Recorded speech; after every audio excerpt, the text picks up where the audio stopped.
একটা বার ভাবলা না, হায় আমি তো এক দুর্বল বাচ্চা ছিলাম, আমি তো সবল হইলাম, আজ আমি আবার দুর্বল হইলাম। হায় হায়, আমার ইচ্ছা ছাড়া, আমার সিদ্ধান্ত ছাড়া, আমার পরিকল্পনা ছাড়া কে আমারে দুর্বল করে দিল? আমি ছিলাম তো সবল, আমি তো চোখে পরিষ্কার দেখতাম বন্ধু, এখন আমি চশমা ছাড়া ছোট লেখা দেখি না। আমি কোমরে কোনোদিন ব্যথা অনুভব করি নাই, এখন আমি সারা দিন কোমরে ব্যথা পাই। আমি কোনোদিন গলায় ব্যথা বুঝি নাই, ঠান্ডা কি জিনিস আমি বুঝি নাই। আমি প্রচন্ড শীতের মধ্যেও ঠান্ডা বোতল, আপনার 7 আপ, কোক, এরকম ওয়াজে ঠান্ডার মধ্যেও ওয়াজ শেষ করে আস্তা বোতল ফ্রিজের আমি এক সময় খাইতাম। সেই আমি প্রচন্ড রৌদ্রের মধ্যে, গরমের মধ্যেও ঠান্ডা কিছু এখন আর খাই না, আমার গলা আটকায়া যায়। কে আমার এমন দুর্বল বানায় দিল? আমি তো চাই নাই বাপ, আমি তো চাই নাই। আমি আজকেও ডাক্তারের সাথে কথা বলছি, চোখের ডাক্তার, যে এই সপ্তাহে আগামী মঙ্গল বুধবার আমারে দেখে দেওয়ার জন্য আরেকবার। আমার মনে হইতেছে আমার চশমার পাওয়ার আবার বাড়াইতো, আরেকটু বাড়াইতো, আমার মনে হইতেছে।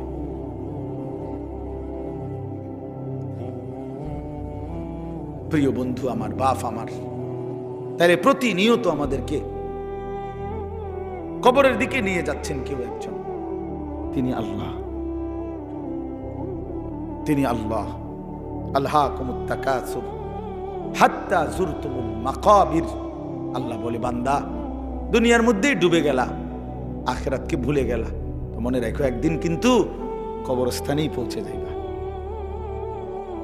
মনে থাকুক বা না থাকুক। আখিরাতকে যদি মনেও রাখো, 5 ওয়াক্ত নামাজও যদি প্রতিদিন পড়ো, তাইলেও একদিন মরে যাইবা। আর প্রতিদিন নাফরমানি করলেও মরেই যাইবা। মনে থাকলেও মৃত্যু নিশ্চিত, মনে না থাকলেও মৃত্যু নিশ্চিত।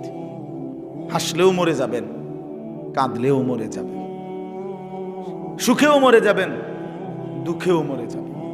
রাজপ্রাসাদের অট্টালিকায় যে, সেও মরে যাবে। জীর্ণ কুঠির কুড়ে ঘরে যে, সেও মরে যাবে। জীবনে যে কোনো দিন দুঃখ দেখে নাই, তারও মৃত্যু হবে। জীবনে যে কোনো দিন সুখ দেখে নাই, তারও মৃত্যু হবে, তারও মৃত্যু হবে। কেউ থাকবে না, কেউ না, কেউ না, কেউ না। তো এই জন্য বন্ধু আমার, বাপ আমার, ভাই আমার, আমি আপনাদের কাছে এই কথাটাই বুঝাইতে চাচ্ছিলাম। প্রথম, আল্লাহর কথা মনোযোগ দিয়ে শুনবেন, আখিরাতের ফিকির করবেন, কবরের ফিকির করেন। এত খামখেয়ালি নিজেদেরকে মনে করেন না। ছেলেরা বন্ধু, হয় তুমি মরে যাইবা, নয় তুমি বুড়া হইয়া যাইবা, বাকি তুমি এই যৌবনের এই হালাতের উপরে থাকতা না, এটা মনে রাখো। হয় বৃদ্ধ হয়ে যাবা, আর নয়তো মরে এর আগেই কবরে চলে যাবে। বিশ্ববিখ্যাত বুজুর্গ হাসান বসরি রাহমাতুল্লাহি আলাইহি, তিনি বলতেন, ইয়া মা'শারাশ শাবাব ইন্নাজ যারআ কাদ তুদরিকুল আহাতু ক্বাবলা আন ইয়াবলুগা। তিনি যুবক দেখলে বলতেন, যুবক মনে রাখো, সব ফুল, সব ফল পরিপক্ক হয় না, পাকে না, এর আগেই ঝরে যায়। এটা উনি বলতেন, এর আগে কি ঝরে যায়।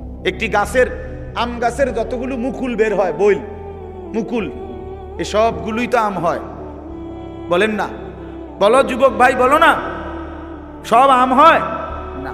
সবগুলো ছোট আম যে কয়টা হয়, এ সবগুলোই কি বড় হইয়া পাকে? ঝরেই যায় বেশি, ফুল ঝরে যায় বেশি। ছোট ছোট আম এগুলো ঝরে যায় বেশি, টিকে অল্প কয়টা। তো তিনি বলতেন যে ঝরে যায় বেশি। কিশোর, তরুণ, যুবক এই অবস্থাতেই ঝরে যায় বেশি, মরে যায়। এই কোরআন শরীফের আয়াত তো আল্লাহ এটা বলছে, অবিনকুম মান ইয়াতাওয়াফা। শক্তি আসতে আসতে, পৌঁছতে পৌঁছতে, বৃদ্ধ হওয়ার আগে আগেই অনেককে আমি আল্লাহ মৃত্যু দিয়ে থাকি, আর কাউকে বৃদ্ধ চূড়ান্ত বুড়া পর্যন্ত পৌঁছে। এই গত 3-4 এক সপ্তাহ হয় নাই, এক সপ্তাহ হবে, আমার আপন মামি মারা গেছে, আমার বড় মামি। আমি গেছি জানাজায়। তো আমার খালারা, আমার সব খালাতো ভাই বোন, আত্মীয় স্বজন বলা যায়, সব আসছে মামির জানাজায়, আমরাও ছিলাম। তো আমার মেজো খালা, এই খালা একদম বয়স্ক। তো আমার বোনেরা আছে, সবাই বলতেছে আমরা তখন এই বাড়িতে প্রায় 70-80 জন কিশোর, যুবক, যুবতী, ছেলে মেয়ে, আমরা নানার বাড়িতে। এই অবস্থায় আমার বোনেরা বলতেছে, ভাই খালা, এই খালাই আমগো আর শেষ মুরব্বী, বুড়া বয়স্ক আছে, হে বুড়ি শুধু আর নাই। তাহলে এই বাড়িটার মধ্যে যেই মুহূর্তে 70-80 জন কিশোর নওজোয়ান, তখন বুড়া মাত্র একজন, শেষ বুড়া। এমন ব্যবধান হইল কেন? 70x1 হবে কেন? কথাটা বুঝছেন নি? 60-এর মোকাবেলায় একজন হবে কেন বুড়া?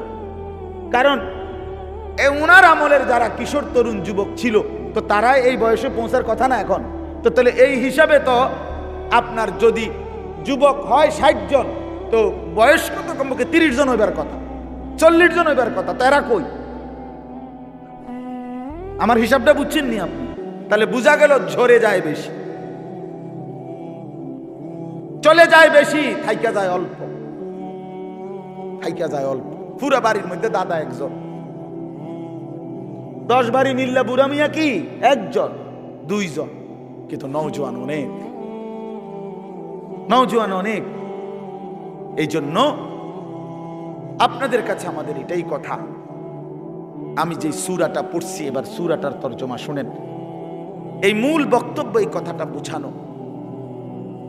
আল্লাহ তাআলা এই কথাটা বারবার কোরআনুল কারীমের মধ্যে বুঝাইতে চাইছে, বান্দা বিশ্বাস করো, বান্দা যে অবস্থাতেই তুমি থাকো, খেয়াল করো আর না করো, বুঝে থাকো আর না থাকো, তুমি কিন্তু থাকতা না, তোমার আমি রাখতাম না বান্দা। আমার চূড়ান্ত অনুগত হইলেও রাখতাম না, চূড়ান্ত নাফরমানি করলেও কি রাখতাম, কোন অবস্থাতে থাকতা না তুমি। এটা হলো শেষ কথা, তুমি এটা মনে রাখো। তুমিও থাকবা না, সৃষ্টি জগতও থাকবে না। তোমারও মৃত্যু হবে, গোটা কায়নাতেরও মৃত্যু হবে। এই কথাইটা কোরআন কারীমের মধ্যে আল্লাহ তাআলা খুব বুঝাইছেন যে বান্দা কেন দুনিয়া নিয়া ইসসাকালতুম ইলাল আরদ, আহা বান্দা জমিনটা নিয়ে এমন কামড়াইয়া পড়লা কেন? ইসসাকালতুম অর্থ এইটা মানে কামড়াইয়া ধরা। আমি যাইতাম না, বাচ্চা যেরকম অনেক সময় ধরে না, আমি যাইতাম না, এতে এমন ভাবে ধরছে যে এতে আর সরানো যায় না। ছাগল যেভাবে খুঁট দেয়, ছাগলের খুঁট দেওয়া বুঝিনি, ছাগল যে এরকম পাও দিয়া খুঁট দিলে বাপরে বাপ, আরেক ছাগল দিয়েও এতে সরা যেত না। বহুত আমার জীবনে একবার ছোট বোন, ওই চান্দলা, রনফারা চান্দলা একটা জায়গা আছে, এই চান্দলা আমার বোন বিয়ে দিছি, ছোট বোন। তো কোরবানির ঈদের সময় মায় 2 দিন আগে আমারে কইছে যে টাকা দিছে, চান্দলার পাশে একটা জায়গা আছে 60 বাজার, ওইখান থেকে খাসি কিনা দিতাম, মানে বোনের শ্বশুর বাড়ি কিনা দিতাম আর ঈদ কোরবানি উপলক্ষে। তা আমি বোনের শ্বশুর বাড়ি গিয়ে তালুইরে নিয়া বলছে চলেন একটা খাসি কিন। তাহলে তো চালুই বয়স্ক মানুষ, খাসিটা কিনার পরে আমি হাবড়ারে কইলাম, তাহলে ওই অল্প দূর রাস্তা, 60 থেকে আর চান্দলা যাইতে নাই তো 10-15 মিনিট 20 মিনিট লাগবে, আরো আগের কথা। ওই সময় আমি কামেলে পড়ি, 2003 সাল বা 4 সাল এরকম হবে। তো আমি হাঁটাইয়া এই নিয়ে যেতে পারবো ছাগল, এটা আপনি রিস্কা দিয়ে যান, আপনি বয়স্ক মানুষ। আহা, আমার 14 গোষ্ঠীর মনো কোনো পাপের কারণে আমি এটা ধরছি। আমি শেষ পর্যন্ত দেখার অজরে মানে কাইন্দাই দিছি। আমি তো জানি না আগে কোনো সময় ধরছিও না, জানিও না, এটা যে এরকম খোঁট দেয় এই কথাটা আমি জানতাম না। কি পরিমাণ কষ্ট করে বিশ্বাস করেন এটা আনছি, এই কদ্দুর জায়গা বাড়িতে আইনা আমার বোনে ধর, মাই কইছে তোর খাসি রে ধর, তোর খাসি। এটা যে তার হাতে দিছি, বোনের কইছি ধর, এটা ধর যা, এ কইয়া যে আইসা লাইছি, ভাতও খাইছি না, জিদ দে। তাইলে কি বোঝা গেল? এইভাবে খুঁট দিয়া ছাগলের খুঁটির মতো আল্লাহ বলছি সাকালতুম ইলাল আরদ, হায় বান্দা এভাবে বুঝি জমিন আঁকড়াইয়া ধরল, এভাবে জমিন আঁকড়াইয়া ধরলাম। আর রাদিতুম বিল হায়াতিদ দুনিয়া মিনাল আখিরা। এবার আল্লাহ বলে, বান্দা তাহলে কি তুমি আখিরাতের বিপরীতে দুনিয়ার এই জীবন পেয়ে খুশি হয়ে গেলা? যথেষ্ট তো? খুশি? এক সেট সোফা সারবে তো? খালাস। 6টা টেবিল, 6টা চেয়ার, একটা ডাইনিং টেবিল, খুশি তো? যথেষ্ট। 2টা ওয়াল শোকেস, 4টা খাট, 4টা তোষক, প্রতি ঘাটে 2টা করে বালিশ, 8টা বালিশ, চায়ের কাপ 1 ডজন, ভাতের প্লেট 1 ডজন, নুনের বাড়ি 4টা, আর 4 বাথরুমে বদনা 4টা। আর কি? কয় টাকার মাল? নাই তো 50 লাখ টাকার মাল করে? এত হবে না। আচ্ছা ধরেন, ধরলাম, ভাই ধরছে জন, আর কোনো আপত্তি নেই, ধরলাম, ধরেন 50 লাখ টাকার মাল। তো 50 লক্ষ টাকার মালের জন্য হাই মুসলমান 60 বছরের হায়াত শেষ, 50 বছর শেষ। এত মিথ্যা, এত চুরি, এত 2 নম্বরি, এত সুদ, এত ঘুষ, এত কিস্তি, এতবার ওজনে কম দিলেন, এতগুলো মিছা কথা কইলেন, এত বাটপারি করলেন, এই কদ্দুর ফার্নিচার আর আসবাব, এটুকু দুনিয়ার জন্য? হায় হায়, বড় অল্প দামে নিজের বেচা দিলেন, বড় অল্প টাকায় শেষ করে দিলেন হায়াত বন্ধু,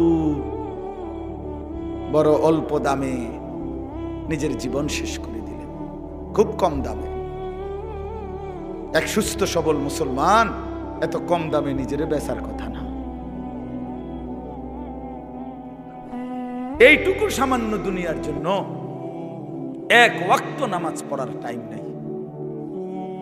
একটা অটো চালায়, বেচারার নামাজের সময় নেই। একটা সিএনজি চালায়, বেচারার নামাজের টাইম নেই। কদ্দুর সাধুয়ানদারি করে, এবারে নামাজের টাইম নেই। 12,000 টাকা বেতনের একটা চাকরি করে, নইলে 20,000 টাকা বেতন।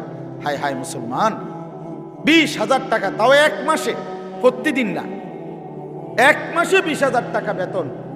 এইটুকুর জন্য আল্লাহ তাআলার 1 ওয়াক্ত নামাজ আদায় করে না। হায় মুসলমান, এত বড় পাষাণ কেমনে হইলেন? কেমনে হইলেন বলেন? আল্লাহ নবী সাল্লাল্লাহু আলাইহি ওয়াসাল্লাম বলছেন, লা সাজদাতুন ওয়াহিদাতুন খায়রুম মিনাদ দুনিয়া ওয়া মা ফিহা। এবার শুনেন, নবী বলেন, একটি সেজদা উম্মত দুনিয়া এবং দুনিয়ার মধ্যে যা কিছু আছে তার চাইতে কোটি গুণে বেশি উত্তম।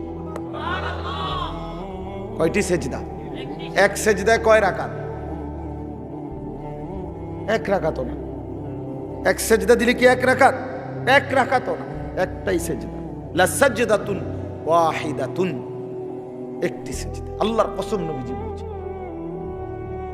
বুখারী মুসলিমের হাদিস, আল্লাহর নবী বলছে 4টা কালেমা একবার বলা, 4টা কালেমা আপনি বলেন, সুবহানাল্লাহ, আলহামদুলিল্লাহ, আল্লাহু আকবার, লা ইলাহা ইল্লাল্লাহ। রাসূলুল্লাহ সাল্লাল্লাহু আলাইহি ওয়াসাল্লাম বলেন, এই 4টি কালেমা একবার বলা পৃথিবীর যত কিছুর উপরে সূর্যের আলো পড়ে সবটার যা দাম, আমি রাসূলের কাছে তার চাইতে বেশি দাম।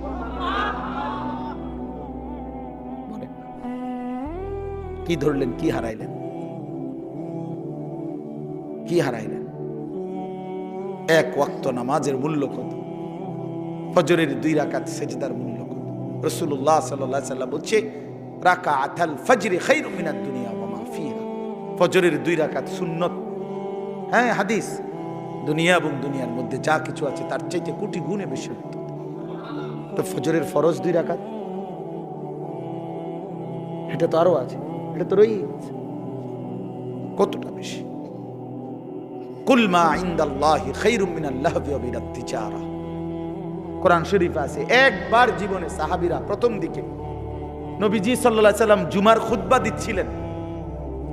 জুমার নামাজের খুতবা ইসলামের প্রথমে শুরুতে জুমার নামাজের পরে হইতো, এটাই তাফসীর। মানে ঈদের খুতবা কখন হয়? নামাজের পরে। এই ঈদের খুতবা এখন যেভাবে হয়, প্রথম জুমার খুতবা এভাবে হইতো। মানে নবীজি ফরজ 2 রাকাতের সালাম ফিরাইয়া এরপরে মিম্বরে দাঁড়াইয়া কি পড়তেন? খুতবা দিতেন। এটাই ছিল তখন নিয়ম। এরকম একদিন খুতবা দিতেছে, সাহাবায়ে কেরামের কিছু সাহাবী মদিনার বাজারে ফু দিছে কেউ, ব্যবসায়ী পাইকারি মাল আনে মাসে 15 দিনে, তখন নিয়ম ছিল একদিন পাইকারি মাল আসতো। তো যে বেটা পাইকার এ বেটা বাসি ফু দিত, ফু দিলে খুচরা দোকানদাররা বুঝতো পাইকার আসছে, সবাই দৌড়াইয়া হুড়াহুড়ি করে যার যার মাল নিত।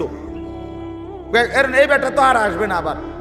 তো এই সাহাবিরা যারা মদিনার বাজারে ব্যবসা করত, ওনারা এই বাঁশির ফু এটা শুনছে। ওই খুতবার মুহূর্তে নবীজি খুতবা দিতে দাঁড়াইছে, জুমার নামাজের পরে, নামাজ ফরজ শেষ করছে। এই সবাই যারা মদিনার বাজারে ব্যবসায়ী, ওনারা সব উঠে চলে গেছে ওইখানে মাল আনার জন্য, কারণ বুঝছে যে যদি পরে যায় তো পাইতো না। এই এতটুকু শুধু নামাজ না, খুতবার সময় আল্লাহর কসম, কোরআন শরীফের একটি পূর্ণাঙ্গ সূরা আল্লাহ তাআলা এই ব্যাপারে নাজিল করছে, সূরা জুমআ। এই জুমআ সূরার নামই জুমআ। আল্লাহ নাজিল করে বলছেন, ওয়া ইদা রাআউ তিজারাতান আও লাহওয়ান ইনফাদ্দু ইলাইহা ওয়া তারাকুকা কাইমা। নবী কামটা করলো কি এরা? এদের ব্যবসা এবং তামাশা, এই দুনিয়ার তামসার জন্য আল্লাহ দুনিয়ার পুরো উপার্জনটারও বলছে তামসা বেটা। আল্লাহ বলছে এই ব্যবসা এবং তামাশার দুনিয়ার জন্য এরা ছুটে চলে গেল। ও তারাকুকা কাইমা, আপনাকে এখানে দাঁড়ানো অবস্থায় খুতবায় রেখে চলে গেল। হায় হায় করলা কি তোমরা? আল্লাহ নিজে তখন বলে, কুল মা ইনদাল্লাহি খায়রুম মিনাল লাহবি ওয়া মিনাত তিজারা। হায় আমার নবীর সাহাবীরা, শুনো, এই নামাজ, এই খুতবার বিনিময়ে আল্লাহর কাছ থেকে যা পাইতা তা তোমাদের এই ব্যবসা এবং রং তামাশার এই দুনিয়ার চাইতে কোটি কোটি কোটি কোটি গুণে উত্তম ছিল। এর চাইতে সুন্দর আয়াত কি হইতে পারে? এর চাইতে পরিষ্কার কথা মালিকের আর কি হইতে পারে? ভাইয়া বলেন, ইনসাফ করে বলেন। আর কেমনে আল্লাহ বুঝাইতো? আর কেমনে বুঝাইতো? আপনার অসংখ্য মুসলমান, আমি আজকেও আমার জুমার নামাজ ওই শাসনগাছা, আমি এক মসজিদে এই মাস থেকে 2 জুমা পড়াই নামাজ। তো এইখানে বলছি যে আপনারা যারা শুধু শুক্রবারে জুমার নামাজ পড়তে আসেন, কেন আসেন? বাকি সপ্তাহ কেন আসেন না? বাকি 5 ওয়াক্ত নামাজ কেন পড়েন না ভাই? সপ্তাহের বাকি দিনগুলো কেন নামাজ পড়েন না? শুধু শুক্রবারে 2 রাকাত নামাজ পড়তে কেন আসেন? এ কথা বুঝানোর জন্য যে আপনি মুসলমান, এটা বুঝানোর লাগে নাকি? আমি তো পরিষ্কার বলি না ফরমান, তোমরা যারা 5 ওয়াক্ত নামাজ পড়ো না, পুরো সপ্তাহ নামাজ পড়ো না, তুমি শুক্রবার আয়োনের কোনো দরকার নাই, তুমি শুক্রবারে আইসা বুঝানোর দরকার নাই তুমি মুসলমান। তুমি মুসলমান আমরা এটা জানি। তোমার না ভোটার আইডি কার্ড আছে? তোমার এনআইডি আছে? তো তোমার জন্ম নিবন্ধন সনদ আছে, আমরা জানি তুমি মুসলমান। তুমি মুসলমান আমরা জানি বেটা, মিথ্যাইও তুমি। কি দরকার ছিল? কি দরকার ছিল নিজেকে মুসলমান বুঝাইবার জন্য? না না, মুসলমান আমরা জানি, আপনি মুসলমান আমরা মানি, আমাদের মুসলমানের কবরস্থানেই দাফন করা হবে। নাই তো বলেন কেন? যদি বলেন না হুজুর আমি এই জন্য আসি নাই, আল্লাহর জন্য আসছি, তো আল্লাহর জন্য আসলে আসরের নামাজে আসলেন না কেন? প্রতিবাদ করেন। একজন প্রতিবাদ করেন না যে না হুজুর আপনি ভুল বলছেন, আমি আল্লাহর সন্তুষ্টির জন্য আসছি। তো আল্লাহর সন্তুষ্টির জন্য আসলে ফজর কই, জোহর কই, আসর কই, মাগরিব কই, এশা কই, শনিবার, রবিবার, সোমবার, মঙ্গলবার, বুধবার, বৃহস্পতিবার, সে এই সপ্তাহের এই দিনগুলো মালিককে মনে করেন না কেন? বলেন ভাই, ইনসাফ কি বলে? বলেন একজন বেনামাজি বলেন, বলেন খোদার 365 দিন কোনদিন যারা ফজরের নামাজ পড়েন না, এত বড় বেহায়া কেমনে হইলেন? কেমনে হইলেন? এই যুবক ভাই, তোমরা যারা কখনোই ফজরের নামাজ বছরের কোনোদিন পড়ো না, তুমি এত বড় নির্লজ্জ, মুসলমানের ঘরে এত বড় বেয়াদব কেমনে হইলা? বলো এখন, প্রতিবাদ করো বেটা। মুসলমানের ঘরে এত বড় বেয়াদব কেমনে হইলা? এত বড় গাদ্দার মুসলমানের ঘরে হইলা কেমনে? তোমার আল্লাহ নাই, তোমার রসুল নাই, তোমারে কেউ বানায় নাই, তোমারে কোথাও যেতে হবে না, তুমি মরতা না, তোমার কোনো হিসাব নাই, তোমার কোনো আমল নামা নাই। কি মনে করছো তুমি? এই মোবাইল, হ্যাঁ, এই বেড়ি, নর্তুকি, নারী, ছবি, উলঙ্গ দৃশ্য, আর এই ভাত তরকারি, পেশাব পায়খানা আর ঘুম, খালাস, এরই নাম জীবন? এ তো জানোয়ারের জীবন। এ তো কুকুর, বিড়াল, হাইওয়ান, জানোয়ার, গরু, ছাগল, ওরাও তো খায়, ঘুমায়, পেশাব পায়খানা করে, ওদেরও তো যৌন চাহিদা পূরণ হয়। প্রিয় বন্ধু, গরু ছাগলের তো, কুকুর বিড়ালের তো বাচ্চা হয়। তো বাচ্চা যেহেতু হয়, এটাই তো প্রমাণ করে এদের যৌন চাহিদা পূরণ হয়, নয়তো হ্যাঁ কেমনে বাচ্চা হয়? জানোয়ারের বাচ্চা হয় কেমনে? তাহলে ইনসাফ করেন, বিবেককে বলেন। আপনার স্ত্রী বেপর্দা, তা আপনার আত্মসম্মান কই রইল? আপনার মেয়েটা বেপর্দা, হ্যাঁ, আপনি বুঝেন না এটা? ৮-৬০ কাপড় পরে আপনার মেয়ে কোথায় যায়? 14 বছরের, 16 বছরের, এই 18 বছরের এই উপযুক্ত কন্যা ৮-৬০ কাপড় পরে কোথায় বের হয়, কাকে দেখাইতে যায়? আপনি বুঝেন না? আপনি সিরা খান, আপনি হুদা বন খান, আপনি ভাত খান না? এতটুকু হায়া যে বাপের নাই, তো তুমিও তো বেহায়া, তোমার মেয়েও তো বেহায়া। যে স্ত্রী বেহায়া, তার তো স্বামীও বেহায়া, স্ত্রীও বেহায়া, দুইজনেই তো বেহায়া বেটা তোমরা। তাহলে আত্মসম্মান থাকলে, আত্মমর্যাদা থাকলে, পৌরুষ থাকলে, আমি বাইচা থাকতে আমার বউ বেপর্দা হবে বেটা, তো আমি বাইচা রইলাম কেন? আমি বাইচা থাকতে আমার মেয়ে বেপর্দা, তো আমি বাপ কিসের? আবার আমার বাপ কিসের? আমি স্ত্রী সন্তানের মধ্যে যদি দিন না থাকে, বিবি বাচ্চার যদি আখিরাত না থাকে বন্ধু, তো আল্লাহ তাআলা আমাদেরকে সংসার কেন দিলেন? পরিবার কেন দিলেন? স্ত্রী সংসার কেন দিলেন আমাদেরকে? যে নারী থেকে এত কিছু ভাবে উপকৃত হইলেন 40 বছর, সেই নারীকে এভাবে জাহান্নামের হাতে ছেড়ে দিলেন? এভাবে ছেড়ে দিলেন? ফিকির করেন, সিদ্ধান্ত করেন, কেমনি কি করবেন, ফয়সালা করেন। এই পৃথিবীতে প্রত্যেক মানুষের সামনে যখনই যে কোনো সমস্যা তৈরি হয়, সে তো প্রতিটা সমস্যার সমাধানের জন্য কোনো না কোনো কৌশল বের করে না?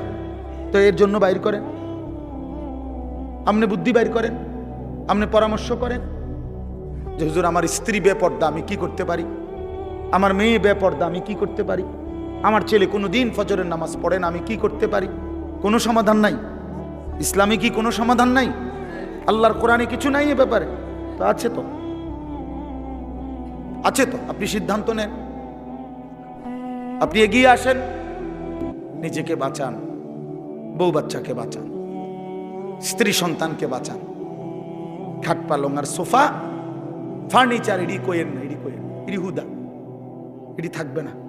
সোফা পুরান হয়ে যায়, ফ্রিজ ডিস্টার্ব করে, আমি 3 বার বদলাইছি। ওয়াশিং মেশিন কিনছি, এইটা একবার দামি কোম্পানির, এটার ডিস্টার্বের যন্ত্রণায় কুচিটা হালাই দাও, লাত্তি দিয়ে হালাই দাও, এটা ফালতু জিনিস একটা। তাইলে কি বুঝা গেল?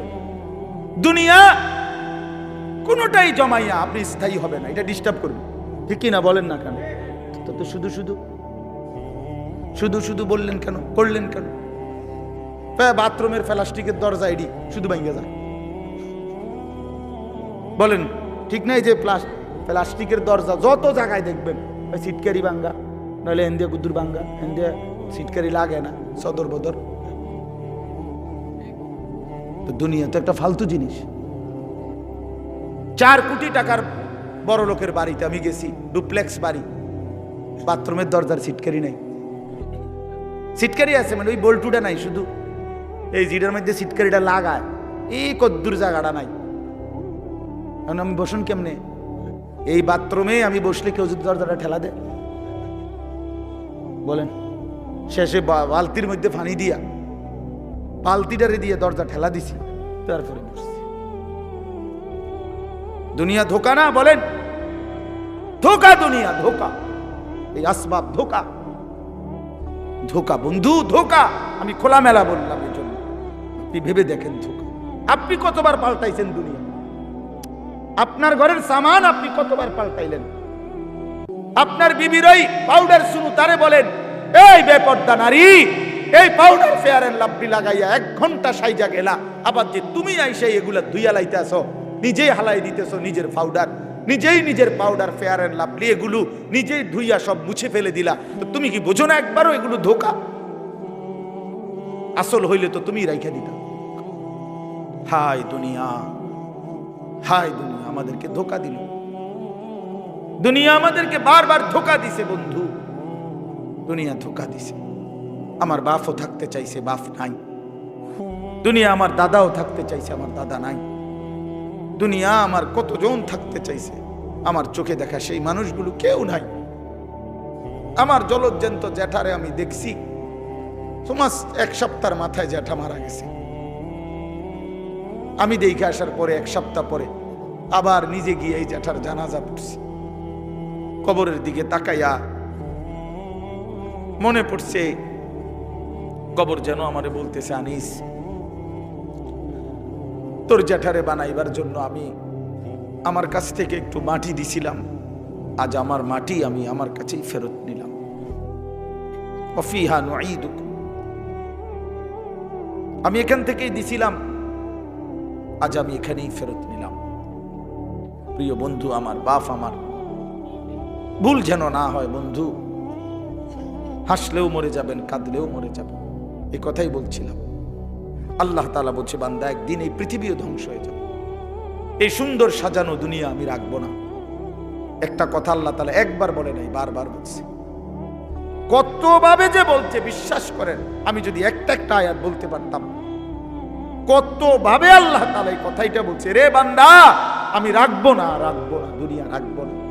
ইযাস সামাউন ফাতারাত, ইযাস সামাউন শাক্কাত, ইযাস শামসু কুফিরাত, আম্মা ইয়াতাসাআলুন আনিন নাবাইল আযীম, ইযা ওয়াকাতিল ওয়াকিআ, হাল আতাকা হাদিসুল গাশিয়া, লা উকসিমু বিয়াউমিল কিয়ামা, আল কারিআতু মাল কারিআ, আল হাক্কাতু মাল হাক্কা, ইয়া আইয়ুহান নাস ইত্তাকু রাব্বাকুম ইন্না জালজালাতাস সাআতি শাইউন আযীম।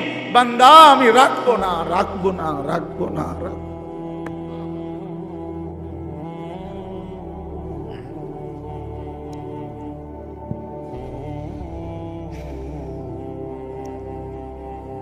আল কারিআতু মাল কারিআ। আল্লাহ তাআলা বলেন একদিন একটা বিকট ধ্বনি হবে, এমন বিকট ভয়ানক আওয়াজ আর কেউ কোনোদিন শুনে নাই। মাল কারিআ, বলো তো সেই বিকট আওয়াজটা কি? মাল কারিআ, আল্লাহ নবীকে বলছে, বন্ধু আপনি কি জানেন সেই বিকট ধ্বনিটা কি? আল্লাহ তাআলা বলে সেই ধ্বনিটাই হলো কিয়ামতের ধ্বনি। ইসরাফিল ফু দিবে, আর আমি আল্লাহ তাআলা এই গোটা কায়নাত একসাথে ভাঙতে থাকবে, ভেঙে চুরে ফেলবো। তখন কি আওয়াজ হবে? আচ্ছা বাপ, একটা 10 তলা বিল্ডিং যদি মাইন দিয়া, বোমা দিয়া উড়াইয়া দেয়, কি পরিমাণ আওয়াজ হয়? একটা ডিস্ট্রিক্ট ট্রাক, এই যে রাস্তার ট্রাক, লরি, এগুলোর চাক্কা বড় বড়, এই ডিস্ট্রিক্টের চাক্কা যদি ব্রাস্ট হয়, কি পরিমাণ আওয়াজ হয়? 1 কিলো পরিমাণ চাইতে শোনা যায়, বোঝা যায় এটা ডিস্ট্রিক্ট চাক্কা ফুটছে। একটা ডিস্ট্রিক্ট ট্রাকের আওয়াজ এমন। একটা বিল্ডিং ভাঙলে কি পরিমাণ আওয়াজ হয়? ঢাকা শহরের সবগুলো বিল্ডিং যদি একসাথে ভাঙ্গা পড়ে, আওয়াজটা কেমন হবে চাচা? বিকট আওয়াজ হবে। হিমালয় পর্বতটা যদি ভেঙে পড়ে যায়, চুরচুর হয়ে যায়, কেমন হবে? তো আল্লাহ তাআলা বলেন, বান্দা এবার ভাবো তো, 7 আসমান আমি আল্লাহ একসাথে ভাঙ্গা ফেলবো, আওয়াজটা কেমন হবে? ইযাস সামাউন ফাতারাত, আসমান ভেঙে ভেঙে পড়বে, চুর চুর হয়ে পড়বে, কাচের মতো ভাঙতে থাকবে। ওয়া ইদাল কাওয়াকিবুন তাসারাত, কোটি কোটি তারকারাজি খসে খসে পড়বে। মনে করেন এই লাইটগুলো সব একটা একটা করে ভাঙতেছে, কেমন হবে? এই লাইটগুলো, এখানে এই ছোট্ট প্যান্ডেলের এই লাইটগুলো যদি ভাঙতে থাকে, বলো না বন্ধু, যদি এই স্টেজ এখন ভাঙতে থাকে, তেরফালগুলো ছিঁড়তে থাকে, বাঁশের খুঁটিগুলো যদি পড়তে থাকে, আর এইটুকু জায়গায় তখন আমাদের চিৎকার চেঁচামেচি কি পরিমাণ হবে? হ্যাঁ, এবার বলেন বন্ধু, আসমান ভেঙে পড়বে, তারকা ভেঙে পড়বে, ওয়াজুমিআ শামসু ওয়াল কামার, সূর্য চন্দ্র এক হয়ে যাবে, ফাইদা বারিকাল বাসার, মানুষগুলোর চোখে ধাঁধা লাইগা যাবে। আল্লাহ বলছে ধাঁধা লাইগা যাবে, ভেবা চেকা খাইয়া যাবে।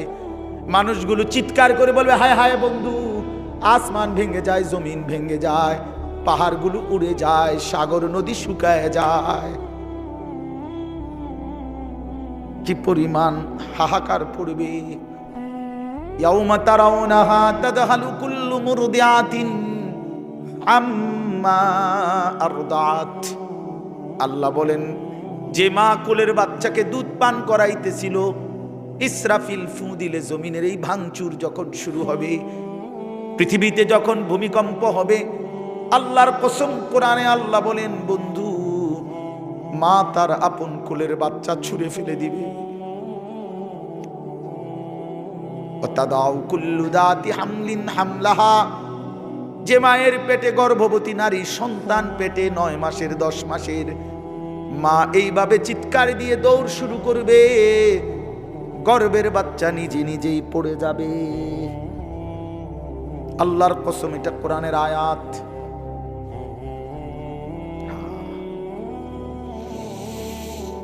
আল্লাহ আমাকে মাফ করে দেয়।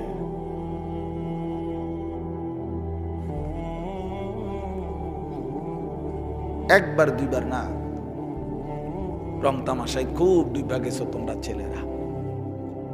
তোমাকে বাপেও কিছু কয় না, মায়েও কিছু কয় না, কেউ কিছু বলে না। লাখ লাখ ছেলে পেলের চলাফেরা দেখলে বোঝা যায় কোনো অভিভাবক নেই, কেউ নাই। তার হাঁটা চলা দেখলে বোঝা যায় চুল কিরকম, পাও কিরকম, আড়ে কেমনে, ফ্যান্ট কিতা, হেতে কিতা, মানুষ না প্লাস্টিক, হাফ প্যান্ট না ফুল প্যান্ট, এটা কিতা, হ্যাঁ, করে কি কি করে না। একটা মোটর সাইকেল পাইলে এটারে বাপরে এত জোরে সারে, কুত্তাও এত জোরে দৌড়ায় না, কুত্তার তুনো জোরে দৌড়ায়, কুত্তার চেয়ে। কারণ তোরে কি কামড়াইলো, তোরে কোন কুকুরে কামড় দিল, তুই এরম জোরে ছাড়লি কেন? এটা কি ব্যারামটা কি তোর?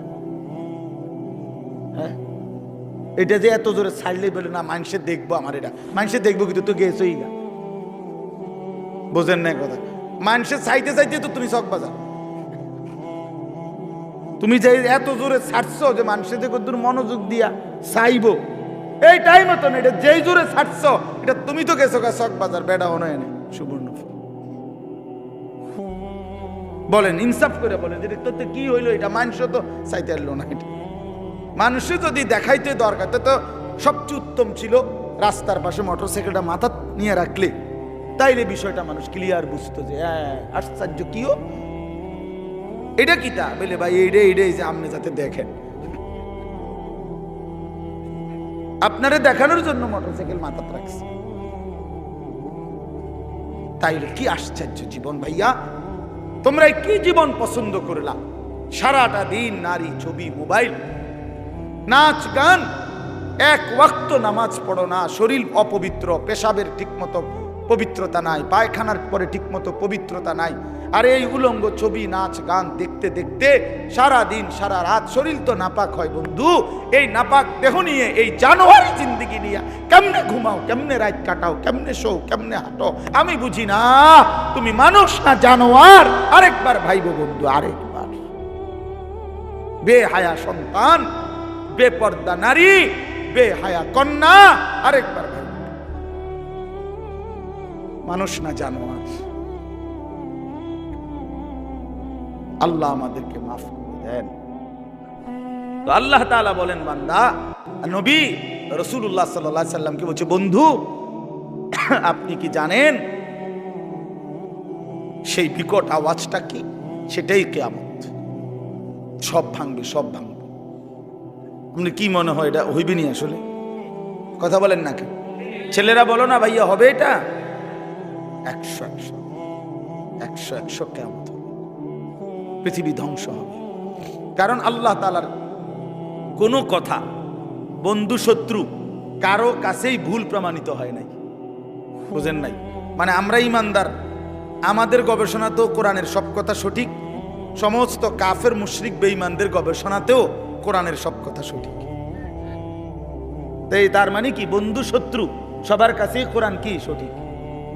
রাসূলুল্লাহ সাল্লাল্লাহু আলাইহি সাল্লামের জিন্দেগীর 23 বছরের একটা সুতা 23 সেকেন্ড বন্ধু শত্রু সবার কাছেই সর্বশ্রেষ্ঠ।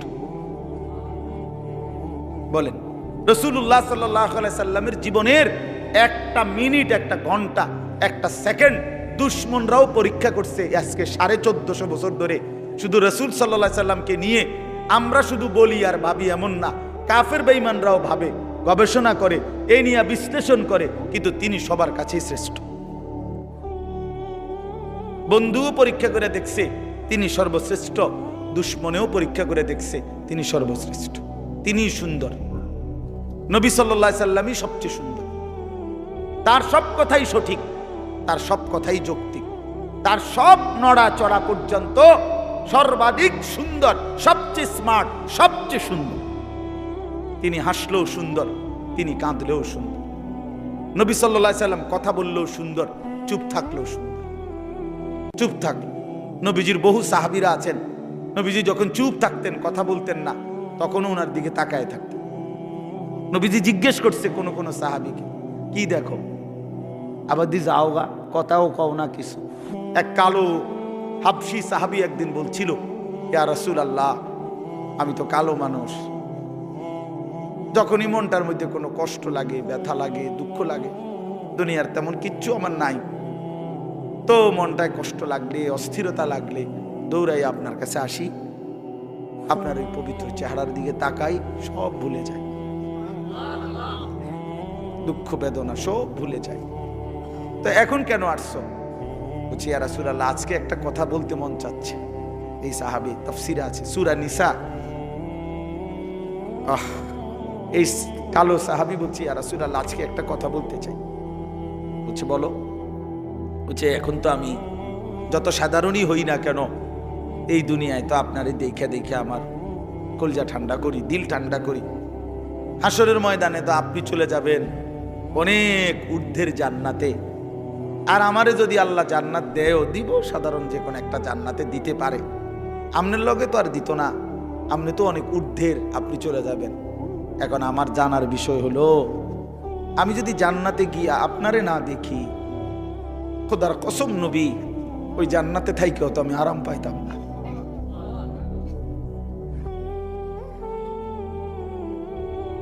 তখন আমি আপনাকে দেখবো কিভাবে? সুবহানাল্লাহ, সুবহানাল্লাহ। আল্লাহ তাআলা বলেন, ওয়া মান ইউতি'আল্লাহ ওয়ার রাসূল ফাউলাইকা মা'আল্লাযীনা আন'আমা আল্লাহু আলাইহিম মিনান নাবিয়্যিন ওয়াস সিদ্দিকিন ওয়াশ শুহাদা ওয়াস সালিহিন। বন্ধু, আমি ওয়াদা দিলাম, আমি আল্লাহ এবং আপনি রাসূলের পূর্ণ আনুগত্যের হক যে আদায় করবে, অনুসরণ করবে আপনাকে 100% 100% আমি আল্লাহ আপনার সাথেই তাকে থাকতে দেব। কেমনে আমি বুঝ করবো? আপনি ওরে কইয়া রাখেন। নবী সাল্লাল্লাহু আলাইহি ওয়াসাল্লাম ওই হাবশী সাহাবীকে বলছে, আল্লাহ রাসূলের আনুগত্য যদি পূর্ণ করতে পারো, ওয়াদা দিছে মালিক, তুমি আমার সাথেই থাকবা। সাহাবী চিৎকার দিয়া ওইখানেই ইন্তেকাল করছে। নিকল যায় দম তেরে কদমোं के नीचे, यही दिल की हसरत, यही दिल की आरज़ू है। এটা উর্দু শের আর কি। অর্থ হলো, হে প্রিয়তম, তোমার কদমের নিচে জীবন দিলাম, এই ছিল আমার আরজু, এই ছিল আমার আকাঙ্ক্ষা, আমার তামান্না, দিলের আশা ছিল এই, আল্লাহ রসুলের কদমের নিচে জীবন দিয়ে দিছে। নিকল যায় দম তেরে কদমোं के नीचे, यही दिल की हसरत, यही दिल की आरजू है। এটাই দিলের তামান্না। আল্লাহ আমাদেরকে নবী সাল্লাল্লাহু আলাইহি সাল্লামের অনুসরণের মতো ভালোবাসা দান করেন। তো আল্লাহ তাআলা বলেন ইয়াউমা ইয়াকুনুন নাসু কাল ফারাশিল মাবসুস, আল্লাহ বলেন বন্ধু সেই ইসরাফিলের ফুঁ হলে এই বিকট ধ্বনিতে যখন সব ভাঙতে শুরু করবে তখন সবগুলো মানুষ বিক্ষিপ্ত পতঙ্গের মতো ছুটাছুটি করে যে যেখানে গিয়ে পড়বে সেখানেই মরবে।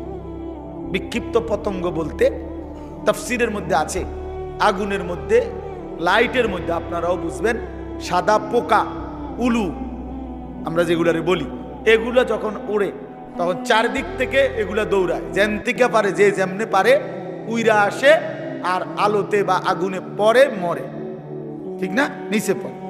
আল্লাহ তাআলা বলেন ইসরাফিল যখন ফুঁ দিবে, পৃথিবী যখন সব কিছু ভাঙতে শুরু করবে, মানুষগুলো এরকম বিক্ষিপ্ত পতঙ্গের মতো যে যেদিকে পারে ছুটাছুটি শুরু করবে, আর ছুটতে ছুটতে দৌড়তে দৌড়তে যে যেখানে গিয়া পড়বে দম ফেরে যাবে, মনে করুন পড়ে যাবে, ওইখানেই মরবে, ওইখানেই নিচে কবরে চলে যাবে।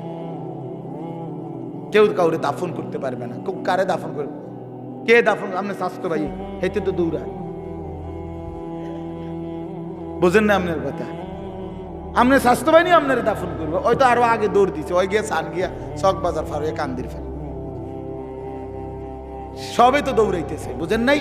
তো কাজে কেউ কাউকে কি করবে না, দাফন করবে না, বরং মানুষ ছুটতে ছুটতে যেখানে পড়বে ওইখানে নিচে চলে যাবে। ওয়াতাকুনুল জিবালু কালইহনিল মানফুশ, তুলা যে ধুনায়, আপনারা দেখছেন ওই যে লেফ তোষক বানাইবার আগে তুলারে কি করতে হয়, ধুনতে হয়, মেশিন দিয়েও হয়, আবার লাঠি দিয়ে বাইরে বাইরেও তুলারে আলাদা আলাদা করে। তো এই তুলা যখন ধুনায় তখন তুলাগুলো সামান্য বাতাস লাগলেই উঠতে থাকে। আল্লাহ তাআলা বলেন এই ধুনিত তুলা, ধুনানো তুলার মতো পাহাড়গুলো সব উঠতে থাকে। এইটার অর্থ এভাবেই পৃথিবী ধ্বংস হবে, হাসরের মাঠ কায়েম হবে। فأما من ثقلت موازينه فهو في عيشة راضية, আর সেই হাসরের মাঠে মিজানের পাল্লায় আমলনামা ওজনের জন্য দিলে যার আমলনামা ভারী হবে, নেকির পাল্লা, সে চির সুখের সন্তুষ্টির জান্নাতে বসবাস করবে। ঈশাতির রাদিয়া অর্থ হইল, অর্থাৎ জান্নাতে তো থাকবে তবে সন্তুষ্ট চিত্তে। একটা হইলো মনে করেন খুব ভালো খাইতে দিছে, কিন্তু ভিতরে ভিতরে একটা ডর আছে যে খাইতে তো দিছে একটু পরে তো খুব বাইরে যাও, তাইলে একটা টেনশন কাজ করে। আবার আল্লাহ তাআলা বলেন না, আমার বান্দা সন্তুষ্ট চিত্তে জান্নাত ভোগ করবে, যে আর কোনো দিন এক সেকেন্ডের জন্য তাকে বের করা হবে না। আল্লাহ নিজে ঘোষণা দিবে, বান্দা আজকের পর থেকে আর কোনো দিন আমি তোমার উপরে অসন্তুষ্ট হব না। ওয়াম্মা মান খাফফাত মাওয়াজিনুহু, এই শেষ কথা শুনেন, আর যার আমল নামায় নেকির পাল্লা হালকা হবে, গুনাহ ভারী হবে, ফা উম্মুহু হাবিয়া, তার ঠিকানা হাবিয়া নামক জাহান্নাম। হাবিয়া জাহান্নাম যে সাতটি, এই সাতটি জাহান্নামের একটির নাম হলো হাবিয়া। কি নাম? ওয়ামা আদরাকা মা হিয়া। আল্লাহ তাআলা নিজে বলেন, আহা, নবীজিকে বলতেছেন, বন্ধু জানেন ওই হাবিয়া জাহান্নামটা কেমন ভয়ানক, এটা কেমন? তা আল্লাহ নিজে বলতেছেন, নারুন হামিয়া, সেটা অত্যন্ত প্রচন্ড জ্বলন্ত ধাউ ধাউ করে জ্বলা আগুন, হাবিয়া, সেখানে ছেড়ে মারা হবে, নাফরমানকে সেখানে ফেলা হবে। এখানে দুইটা কথা শুনেন। এক নাম্বার হলো এই আয়াতের তাফসিরে এই নারুন হামিয়া, হাবিয়া জাহান্নামটা প্রচন্ড উত্তাপওয়ালা আগুন, এই কথাটার ব্যাখ্যা দিতে গিয়ে প্রিয় নবী সাল্লাল্লাহু আলাইহি সাল্লাম বলছেন, তাফসিরে কুরতুবিতে আছে, নবীজি বলছেন, নারুকুম হাদিহি জুজউম মিন ৭০ জুজআম মিন নারি জাহান্নাম।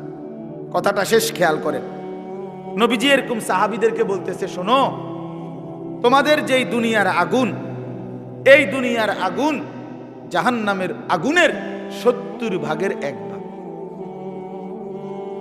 তার মানে তোমাদের এই দুনিয়ার আগুনের চাইতে আরো 69 গুণ বেশি উত্তাপ তাপ জাহান্নামের আগুন। এরপরে শুনেন, এরপরে জরুরি কথা হলো, এই বুঝার জন্য বলতেছি, তাফসিরে হাদিসের বাকি অংশে আছে। রাসূলুল্লাহ সাল্লাল্লাহু আলাইহি সাল্লামের সাহাবীরা এই কথাইটা শুনে লাভ দিয়ে উঠছে, ফাল দিয়ে উঠছে, ফাল দিয়ে ওইটাই বলতেছে, ইয়া রাসূলুল্লাহ ওয়া ইন্না যালিকা লাকাফিয়া, হে আল্লাহর নবী, হায় হায় আপনি কি কইলেন? এটা আগুনে পুরাইয়া ছাই করে ফেলার জন্য দুনিয়ার এই আগুনই তো যথেষ্ট। লাকাফিয়া অর্থ হলো এটাই তো সারে। আল্লাহর নবী সাল্লাল্লাহু আলাইহি সাল্লাম বলেন, তাহলে বুঝো হায় উম্মত, এর চাইতে আরো 69 গুণ বেশি আগুনের তাপ কেমন হবে। এই আগুন যদি তোমাদের কাছে এমন মনে হয়, আমি কুমিল্লা মেডিকেল কলেজে একবার, এই কুসাইতলি জীবনে একবার একজন আগুনে পোড়া লোককে দেখতে গেছিলাম, আমার পরিচিত। ওই বেচারার এক হোটেলের সামনে দিয়ে যাওয়ার সময় ভুলে হোটেলওয়ালারা পুরা কড়াই গরম পানি রাস্তার যে ছুঁড়ে মারছে, এই বেচারার পিছন দিয়ে পড়ছে, পুরাটা প্রাণ পিছনের অংশ পুড়ে গেছে। আমার পরিচিত লোক, এক সময় মাদ্রাসায় পড়ছে উনি, ওনার আমি দেখতে গেছিলাম এই মেডিকেল কলেজ। আল্লাহর কসম, আমি জীবনে কোনো মানুষের চিৎকার এর চাইতে ভয়ানক আমি আর দেখি না। ওই আগুনে পুরা মানুষটারে তখন নার্স তার এই পোড়া চামড়া এগুলো টাইনা টাইনা উঠাইতেছিল, ড্রেসিং করবে। ভাইয়া সেই যে কি পরিমাণ চিল্লাইছে,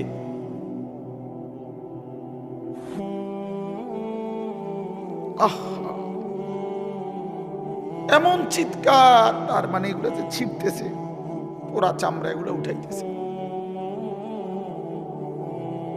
তাহলে বলেন, রাসূলুল্লাহ সাল্লাল্লাহু আলাইহি ওয়াসাল্লাম বলেন, তোমাদের এই আগুনের চাইতে আরো 69 গুণ বেশি গরম। সেটা কি হবে? আল্লাহ আমাকে মাফ করুন। আর একটা কথা হলো, যুবক ভাই তোমাদের কাছে, এখানে একটা শব্দ আছে, ফা উম্মুহু হাবিয়া। ফা উম্মুহু হাবিয়া, উম্মুহু এই শব্দের দুই অর্থ। এক অর্থ হলো ঠিকানা, ফা মাওয়াহু, তার ঠিকানা জাহান্নাম। আরেকটা অর্থ আছে, এই তাফসিরে আছে, ইয়াহবি রাসাহু। তাফসিরের মধ্যে লিখছে, অর্থ হইল যখন আমলনামা হালকা হবে, গুনার পাল্লা ভারী হবে, তখন এই ফেরেশতা আল্লাহর কসম মাথার সামনের এই চুলের অগ্রভাগ কাপ কইরা ধইরা, চুল ধইরা, ইয়াহবি রাসাহু, এ তার মাথা ধইরা, চুল ধইরা, তারে ফেরেশতা একটা টান দিয়া তার আনত থেকে মাটিতে ফেলে দিবে। একটা টান দিয়ে মাটিতে ফেলেই একটা লাথি দিয়া জাহান্নামে ফেলে দিবে। এই জন্য দোস্ত, এই মডেলিং, এই চুল রেডি রাখো। এই যে পাঙ্কু চুল, এই বাহারি চুল রেডি রাখো হাসরের ময়দান পর্যন্ত, যাতে করে জাহান্নামের ফেরেশতা ধরতে সুবিধা হয়, ধরতে সুবিধা হয়। কার থেকে দেখা মুসলমানের নওজোয়ান এই চুল শিখলা? কার থেকে দেখা? কার থেকে দেখা? ইহুদির মডেল, খ্রিস্টানের মডেল, হিন্দুর মডেল, বৌদ্ধের মডেল, নাস্তিকের মডেল, মুরতাদের মডেল, আল্লাহদ্রোহী দুশ্মনের মডেল ছাড়া আর কি এগুলো? তার মানে ওরা তো নিজেই জানে ওদের ঠিকানা জাহান্নাম। তো জাহান্নামীদের সাদৃশ্য যার, তো তার চুলতে এমনই হবে, তার চুলতে এমনই হবে। এটা তো এতটুকু বোঝা উচিত, এতটুকু তো বোঝা উচিত। কোরআন শরীফে আছে, আমি এখন দেখাই। এই যে আল্লাহ তাআলা বলছেন, ইন্নাল্লাযীনা কাফারু, ওই ভাই শুনতেছেন আপনারা? ইন্নাল্লাযীনা কাফারু মিন আহলিল কিতাবি ওয়াল মুশরিকিনা, নিশ্চয়ই যারা আহলে কিতাব, ইহুদি, খ্রিস্টান, বেঈমান এবং যারা মুশরিক, তাদের সকলেই ফি নারি জাহান্নামা খালিদিনা ফিহা। হ্যাঁ, ওমাইটা কোরআন শরীফের আয়াত, ঠিক নি? মানে ঠিকই উর্ফি দিয়ে কিতা আরো হিটা কর। এটা কিসের আয়াত? কোরআন শরীফের আয়াত। ফি নারি জাহান্নামা খালিদিনা। আরো রইছে ভাইয়া, এই আরো রইছে উলাইকা হুম শাররুল বারিয়া। আল্লাহ তাআলা বলেন ওদের ঠিকানা হবে চিরস্থায়ী জাহান্নাম, আর ওরাই হলো শাররুল বারিয়া, আল্লাহর সৃষ্টির সর্বনিকৃষ্ট জীব, সর্বনিকৃষ্ট শাররুল বারিয়া, শাররুল বারিয়া। এজন্য জামাতে, লেবাসে, পোশাকে, চেহারাতে, চুলে, সামনের দিক দিয়া, চুলের দিক দিয়া, শরীরে, পোশাকে মনে রাখে বেঈমানের সাদৃশ্য যারা ধারণ করে আছেন, নিজের হিসাব মিলাইয়া নিয়ে। দুইয়ে দুইয়ে 4 হয়, 4 এ 4 8 হয়, 8 দুগুণে 16। বুঝেন নাই নাকি? 2 এ 2 6, এমনি মিলাইয়া হিসাব মিলাইয়া। উলাইকা হুম শাররুল বারিয়া, ওরা সর্বনিকৃষ্ট জীব। আল্লাহ সমস্ত কাফের সর্বনিকৃষ্ট। আল্লাহ আমাদেরকে বুঝ দান করেন। আল্লাহ তাআলা আজকের এই মাহফিল কবুল করে নেন। চলেন ফিকির করি, আখিরাতকে বিশ্বাস করে, কবরকে ভয় করে, পরকালের চিন্তাকে মাথায় রেখে আমরা প্রত্যেকে ইনশাআল্লাহ জিন্দেগি সাজাবো। বলেন ইনশাআল্লাহ। যুবক ভাই নামাজ পড়ো, নামাজ পড়ো। ভাইয়া আমার নামাজ পড়ো, ভাই নামাজ পড়ো, বোন নামাজ পড়েন। বাবারা হারাম রোজগার ছেড়ে দেন। আপনারা জানেন না, আপনারা হয়তো অনেকে বুঝতেছেন না। ইনশাআল্লাহ আমরা সারা পৃথিবীর উলামায়ে কেরাম এটা বুঝতেছে, বলতেছে আগামীর পৃথিবী শুধুই ইসলামের পৃথিবী। হ্যাঁ, আগামীর পৃথিবী শুধুই ইসলামের, আগামীর পৃথিবী শুধুই কোরআনের। শুধু বাংলাদেশ না, সারা পৃথিবীতে মজলুমের বিজয়, সারা পৃথিবীতে মজলুমের বিজয়, ইমানদারের বিজয় ইনশাআল্লাহ। 54 বছরের জালেম স্বৈর শাসক ফ্যাসিস্ট অন্যায় রাজত্ব কায়েম করেছিল মুসলমানদের সবচেয়ে গুরুত্বপূর্ণ একটি দেশ সিরিয়াতে। এই সিরিয়ার জালেম বাপ পুত মিলে 2 জালেম 54 বছর মানুষের উপরে লক্ষ লক্ষ মুসলিম নারীকে বেইজ্জতি করছে, নির্যাতন করেছে, পুরুষদেরকে শহীদ করেছে। ওই জালেম 8 ডিসেম্বর পলাইছে। জানেন না? নতুন উইকেট পড়ছে 8 তারিখ। 8 তারিখ কি?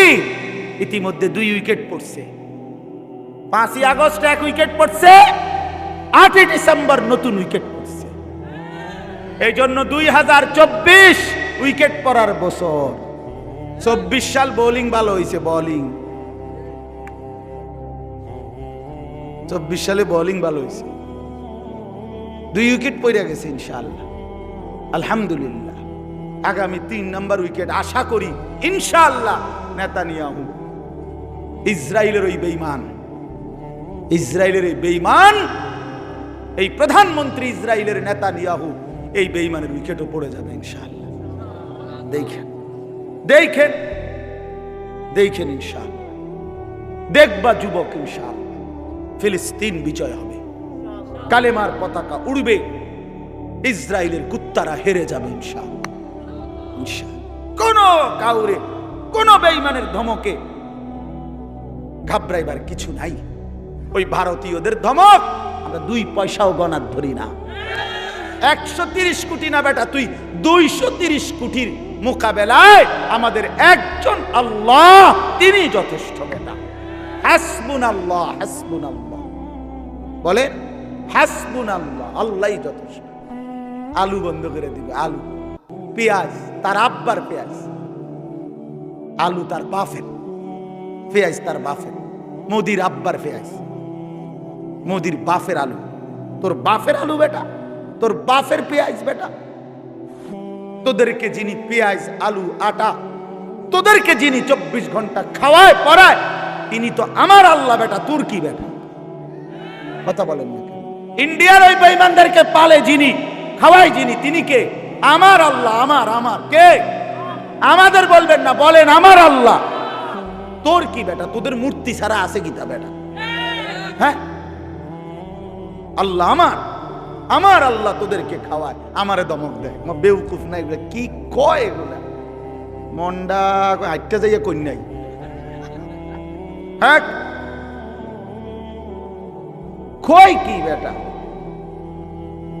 সংখ্যা দিয়ে হিসাব মিলায় বাংলাদেশের দামাল নওজোয়ান এক ফোঁটা রক্ত থাকতে 56,000 বর্গ মাইলের 1 ইঞ্চি জমিন কোন বেঈমানের কাছে আমরা ছেড়ে দেব না ইনশাআল্লাহ।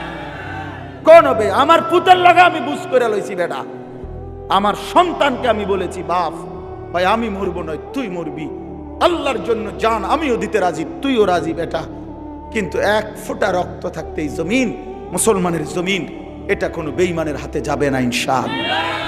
বাংলাদেশের জমিন ইন্ডিয়ার জমিন না, এটা বাংলাদেশের জমিন, এটা কালেমাওয়ালার জমিন, এটা মুসলমানের জমিন, এটা কোরআনের জমিন। এখানে ফজরের আজান শুনে আমাদের ঘুম ভাঙ্গে, বলেন আলহামদুলিল্লাহ। আমরা কোনো বেঈমানের ভ্যা ভ্যা শুনি না, আমরা ভ্যা ভ্যা আজান শুনে জাগি ইনশাআল্লাহ। আল্লাহ তাআলা সব নওজোয়ানকে আহ্বান করলাম, যুবক ভাই নষ্ট হইও না, চরিত্রহীন হইও না, নারীর ফান্দে জীবন শেষ করে জীবন আরো সামনে আছে, জিন্দেগির আরো বড় দায়িত্ব আছে বন্ধু, জীবনের আরো অনেক বড় স্বপ্ন আছে, শুধু এক নারীর জন্য জীবন শেষ করে দিও না ভাই। আল্লাহ তাআলা আমার সারা দেশের যুবকদেরকে আগামীর ইসলামের জন্য কবুল করে নেন, আগামীর কোরআনের জন্য আল্লাহ কবুল করে নেন ইনশাআল্লাহ। এই জমিন কালেমার পতাকা উড়বেই ইনশাআল্লাহ, ইমানের বিজয় হবেই হবে, হবেই হবে, হবেই হবে। আল্লাহ তৌফিক দান করেন ইনশাআল্লাহ। উলামায়ে কেরাম নসিহত করবে।